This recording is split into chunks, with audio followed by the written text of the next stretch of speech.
တကားပေါက်တန်ရှင်းရေးလုပ်နေတဲ့မိန်းကလေးတယောက်ကအပေါ်ထက်အိမ်မိုးပေါ်မှာလူတယောက်ရက်နေတာကိုမတော်တဆတွေ့ရှိခဲ့တဲ့သူမကအပေါ်ထက်ကိုတက်ပြီးသူ့ကိုတားမြစ်ဖို့ကြိုးစားခဲ့တယ်။လုံးဝမရက်တတ်နိုင်ပဲရုန်းကန်နေစဉ်မှာနှစ်ယောက်စလုံးမတော်တဆလဲကျသွားခဲ့ကြတယ်။မြေပြင်ပေါ်ကျရောက်တဲ့အခါသူတို့ရဲ့နှုတ်ခမ်းတွေမတော်တဆထိတွေ့သွားခဲ့တယ်။မိန်းကလေးကအဲ့ဒီလူထံကျမရဲ့ပထမဆုံးအနမ်းကိုပြန်ပေးပါလို့တောင်းဆိုခဲ့တယ်မထင်မှတ်ပဲ20နှစ်ကြာစကားမပြောခဲ့တဲ့အဲ့ဒီလူကရုတ်တရက်စကားပြောလိုက်တယ်သူမကိုအမြန်ထွက်သွားဖို့ပြောခဲ့တယ်။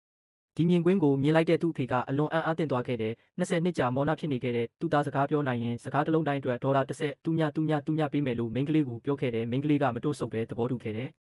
ဒါပေမဲ့အဲ့ဒီလူမှာ autism မရှိခဲ့တယ်မကြသေးခင်ကသူ့မိခင်ကွယ်လွန်သွားပြီးနောက်သူ့အခြေအနေပုံမဆိုးရွားလာခဲ့တယ်မိန်းကလေးကသူ့ကုမ္ပဏီကိုသွားခဲ့တယ်သူမကဘိုက်ကိုကင်ထားပြီးအဲ့ဒီလူကတာဝန်မယူဘူးလို့ပြောခဲ့တယ်သူမကသူ့ကလေးကိုကိုဝင်ဆောင်ထားပြီးသားလို့ပြောလိုက်တယ်ပတ်ဝန်းကျင်ရှိသူတွေကအဲ့ဒီလူကိုဆွဆွဲပြီးပြစ်တင်ကြတယ်အဲ့ဒီလူကဖုန်းကိုထုတ်ပြီးစားရိုက်ပြခဲ့တယ်သူမနဲ့လက်ထပ်ပြီးတာဝန်ယူမယ်လို့ပြောခဲ့တယ်ဒီလိုနဲ့မိန်းကလေးကသူ့ဇနီးဖြစ်လာခဲ့တယ်ဒါဟာဘီလီယံနာမိသားစုအိမ်တွေကိုသူမပထမဆုံးဝင်ရောက်ခြင်းဖြစ်တယ်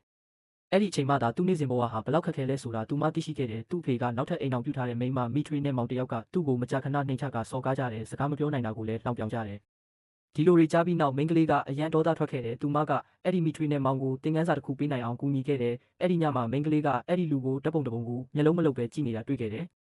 သူမိခင်တည်ဆုံးခြင်းနဲ့သူ့အဖေရဲ့အလေးထားခြင်းမရှိခြင်းတွေကသူ့ကိုမော်နှက်ဖြစ်ပြီးပိတ်မိနေစေခဲ့တာဖြစ်တယ်။သူမကသူ့ကောင်းကိုတနာကျင်တာစွာနူးညံ့စွာလက်ဖြင့်တုတ်တင်ခဲ့တယ်ထို့နောက်သူ့ကိုပျော်ရွှင်စေဖို့နီလန်းမျိုးမျိုးစူးစမ်းခဲ့တယ်နောက်တစ်နေ့မှာမိထွေးကမိန်းကလေးကိုတယောက်တည်းခေါ်တွေ့ခဲ့တယ်။သူမကဒေါ်လာ30မီလီယံချက်လက်မှတ်တစ်စောင်ထုတ်ပြီးအဲ့ဒီလူရဲ့အရေးကြီးသောစီးပွားရေးပူးပေါင်းဆောင်ရွက်မှုကိုဖျက်ဆီးပေးဖို့တောင်းဆိုခဲ့တယ်။မိန်းကလေးကငွေကိုလက်ခံခဲ့ပေမဲ့အဲ့ဒီအကြောင်းကိုအဲ့ဒီလူနဲ့ဆွေးနွေးခဲ့တယ်သူတို့နှစ်ယောက်ပူးပေါင်းပြီးမိထွေးကိုစီးပွားရေးမိတ်ဖက်ရှိမှအရှက်ရစေခဲ့တယ်။အဲ့ဒီလူကတဖြည်းဖြည်းနဲ့တက်ဝင်လှုပ်ရှားပြီးချစ်စရာကောင်းတဲ့မိန်းကလေးနဲ့အချိန်ဖြုံးရတာကိုချစ်မြတ်နိုးလာခဲ့တယ်။သူကကိုယ်တိုင်အားထုတ်ပြီးသူမကိုညစာစားဖို့ဖိတ်ခေါ်ခဲ့တယ်။ဒါပေမဲ့သူမကအဲ့ဒီနေ့နေ့လယ်ပိုင်းမှာတခြားတစ်ယောက်ကခေါ်ထားပြီးသားလို့ပြောခဲ့တယ်။သူမနှုတ်ခမ်းနေလိမ့်နေတာကိုမြင်ပြီးသူကလှုပ်ဝက်လိုက်နာခဲ့တယ်။မိန်းကလေးကိုသူမရဲ့ဆွေမျိုးတွေကမလိုလားတဲ့မိတ်ဆွေယူပွဲ blind date ကိုတက်ရောက်ဖို့ဖိအားပေးခဲ့ကြတယ်။တစ်ဖက်ကလူဟာအသက်50ဝန်းကျင်ရှိတဲ့လုပ်ငန်းရှင်တစ်ယောက်ဖြစ်တယ်။မိန်းကလေးကလက်ပေါ်ရှိလက်ထက်လက်ဆုပ်ကိုပြပြီးသူမလက်ထက်ပြီးသားဖြစ်ကြောင်းပြောခဲ့တယ်။အဲ့ဒီလူကဒေါသထွက်ပြီးသူမကိုရိုက်ဖို့ကြိုးစားခဲ့တယ်။